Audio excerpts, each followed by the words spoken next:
Hello everyone. আজি আহি আছো শিৱসাগৰলৈ বুলি আসলতে আমি আজি আহিছো অগ্নিনাভ মন্দিৰলৈ আৰু ভিডিওটো আৰম্ভ কৰো আহকচোন এই দিনে বতৰটো ইমান ধুনিয়া কৰিছে মই ভিডিও ক্লিপ এটা ৰাখি থলো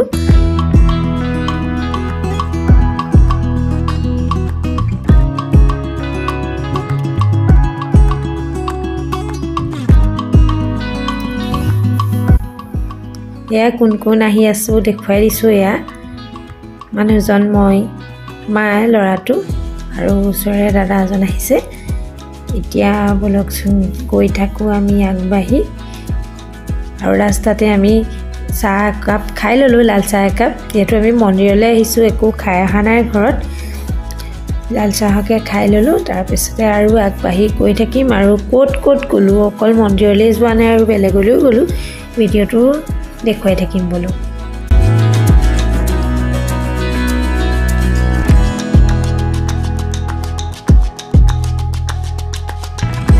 या सग আমি পুৰা 8টা বজাত অগ্নিনাভ মন্দিৰ পাই গলোগে কিন্তু ৰাস্তাৰ পুৰা বহুত দীঘল লাইন আমি ভিডিও কৰিব নোৱাৰিলো মানুহৰ বহুত ভিৰ কাৰণে মই ফটো একপিয়ে আপোনাক দেখুৱাইছো মন্দিৰলৈ যোৱা আৰু মন্দিৰৰ পৰা আহিয়ে আমি আহিলো তলাতল ঘৰলৈ বুলি কাৰণ লৰাই দেখা নাই তলাতল ঘৰ তাক দেখুৱাই নিম বুলি আমি তলাতল ঘৰলৈ আহিলো या তলাতল ঘৰৰ সন্মুখত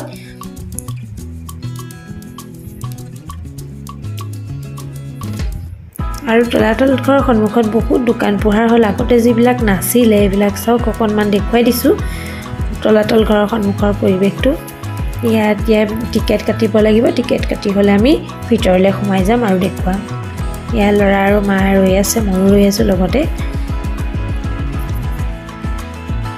লৰা সোমাওকে আছে ভিতৰলৈ যেহেতু কি দেখা নাই বলক তেন্তে আমি সোমাই যাওঁচোন কি দেখো আমি সকলোৱে জানো যে শিৱসাগৰৰ ৰংপুৰত অৱস্থিত আহোম স্বৰ্গদেউসকলৰ দ্বাৰা নিৰ্মিত এটা ৰাজমহল এই তলাতল ঘৰ এই মহলটো আহোম স্থাপত্য কলাৰ এক উল্লেখযোগ্য নিদৰ্শন আমি ভিতৰলৈ গৈ আছো এতিয়া চাই থাকক আৰু মই তলাতল ঘৰটোৰ বিষয়ে আপোনালোকক অলপ কৈ আছো এই ঐতিহ্যপূৰ্ণ ঘৰটো আহোমৰ স্বৰ্গদেউ ৰাজেশ্বৰ সিংহই খ্ৰীষ্টাব্দ 1751 পৰা 59 ভিতৰত তেওঁৰ ৰাজত্ব কালত সজাইছিলে এই ৰাজপ্ৰাসাদটি কোঠালিবোৰ সমান্তৰালকৈ সজোৱা আৰু ইয়াৰ কাৰুকাৰ্য মোগল শিল্পশৈলীৰ লগত সাজিছ থকা দেখা যায় ইয়াৰ প্ৰত্যেকটো কক্ষ একোটা সৰু পথেৰে সংলগ্ন আছে যিবিলাক আছে মই দেখুৱাম দেই আপোনালোকক চাই যাব ভিডিওটো চালে আপোনালোকে গম পাই যাব ইয়াৰ প্ৰথম মহলাৰ ওপৰৰ ভাগ উন্মুক্ত আৰু কোঠালিবোৰ অসমীয়া গৃহবিন্যাস আৰ্হিৰে সজোৱা এই ৰাজপ্ৰাসাদৰ পশ্চিম দিশত এটি আঠকোণীয়া মন্দিৰ আছে আৰু এইখিনিতে ক'বলৈ পাহৰিছে দেই তলাতল ঘৰটো হৈছে আহোম ৰাজ্যৰ স্মৃতিচিহ্নসমূহৰ ভিতৰত আটাইতকৈ ডাঙৰ আকাৰত মানে আটাইতকৈ ডাঙৰ এই তলাতল ঘৰটো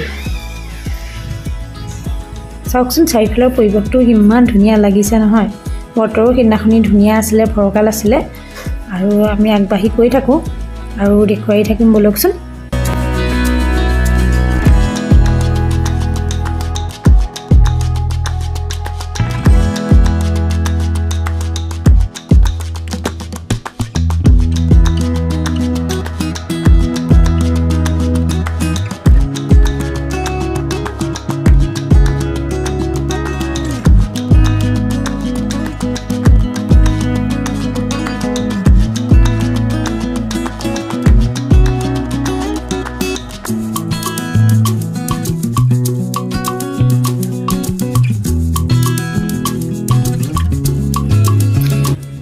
এইখিনিতে জনাই থওঁ এই তলাতল ঘৰটো নিৰ্মাণ হৈছিলে 1751 খ্ৰীষ্টাব্দত আৰু নিৰ্মাণ কাৰ্য সম্পূৰ্ণ হৈছিলে 1769 খ্ৰীষ্টাব্দত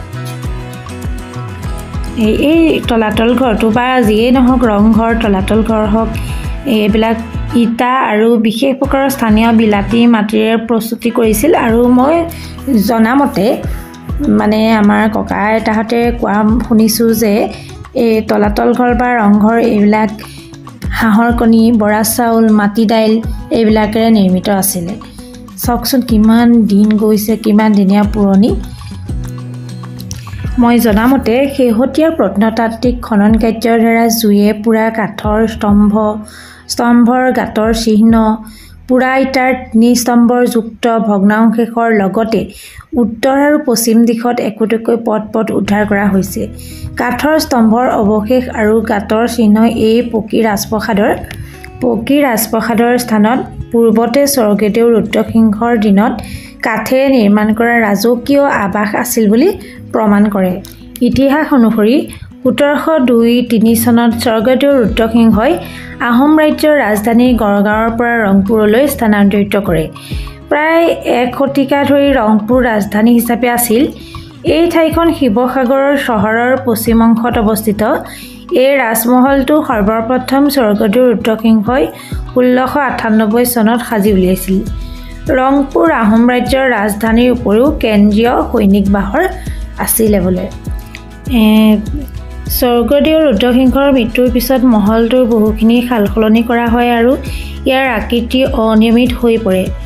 বৰ্তমানৰ কেইবামহলীয়া তলাতল ঘৰটো স্বৰ্গদেউ ৰাজেশ্বৰ সিংহৰ শাসনকালত ১৭৫১ পৰা ১৭৬৯ চনৰ ভিতৰত সাজি লোৱা হৈছিল।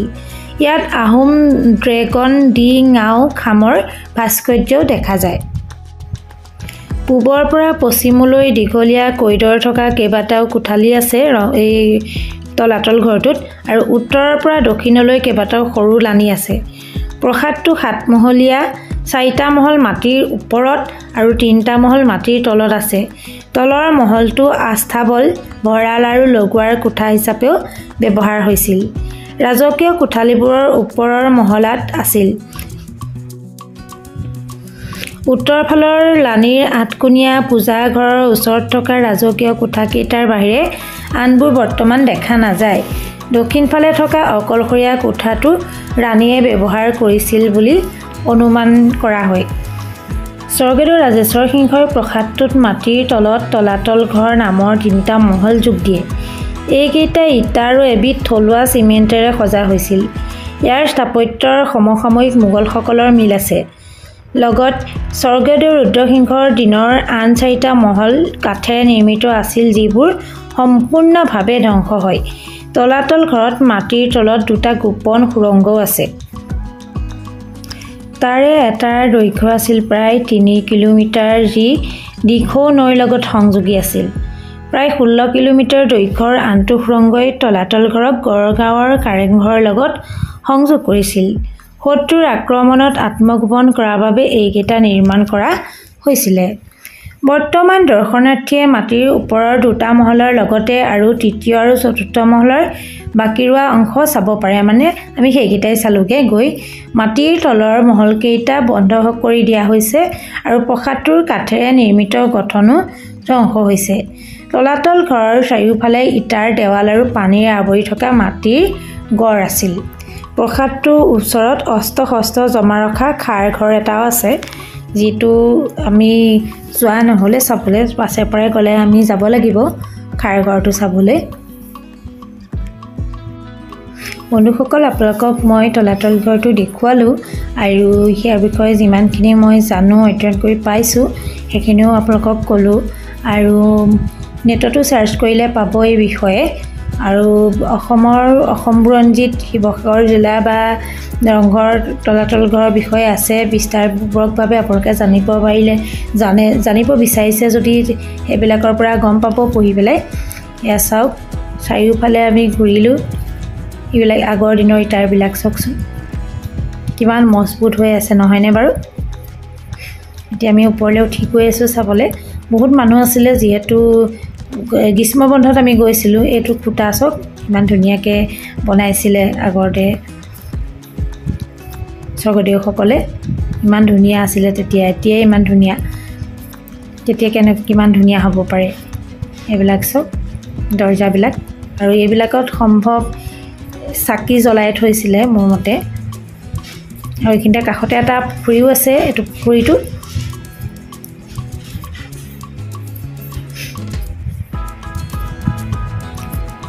ইমান ধুনীয়া দেখিছেনে কিমান ধুনীয়াকৈ নিৰ্মাণ কৰিছিলে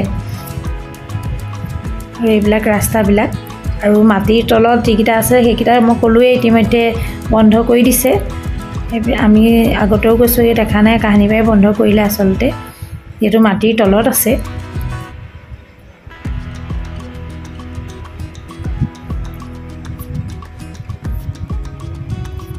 বহুত দৰ্জা দেখিছে নাই একদম এখন দৰ্জাৰ সন্মুখত ৰ'লে একদম শেষৰ দৰ্জাখন অকণমানি যেন লাগে কিন্তু গৈ থাকিলেহে গম পায় যে কিমান দৰ্জা আছে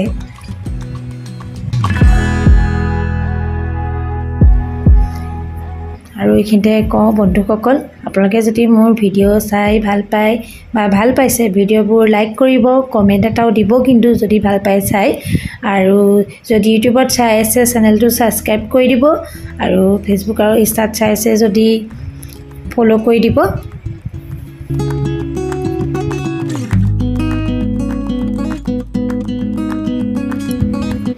আৰু এইখিনিতে এটা বস্তু দেখাম চাওক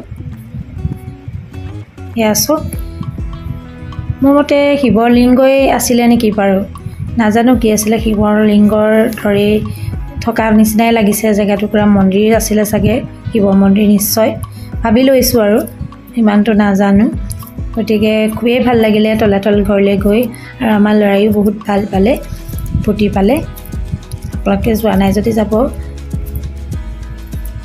মই আপোনালোকক আগতে এটা ভিডিঅ' দিছিলোঁ যে 1950 চনত ভূমিকম্পত সোমাই যোৱা মন্দিৰটো দেখুৱাইছিলোঁ লিংকটো মই ডেছক্ৰিপশ্যন বক্সত দি দিছোঁ আপোনালোকে ভিডিঅ'টো চাব কিন্তু ইণ্টাৰনেটত উপলব্ধ তথ্যৰ ভিত্তিত অসম উচ্চ ভূমিকম্পীয় অঞ্চলত থকাৰ বাবে তলাতল ঘৰত ভূমিকম্পৰ প্ৰভাৱ চিন্তনীয় হ'ল যদিও 1950 চনত কিন্তু তলাতল ঘৰত ভূমিকম্পৰ কোনো প্ৰভাৱ পৰা নাছিলে তাৰ কাৰণ হৈছে এই স্মৃতিসৌধটো নিৰ্মাণ কৰা আহোম ৰজাই ইয়াৰ নিৰ্মাণত ভূমিকম্প প্ৰতিৰোধী কৌশল সন্নিৱিষ্ট তেওঁলোকে কৰিছিলে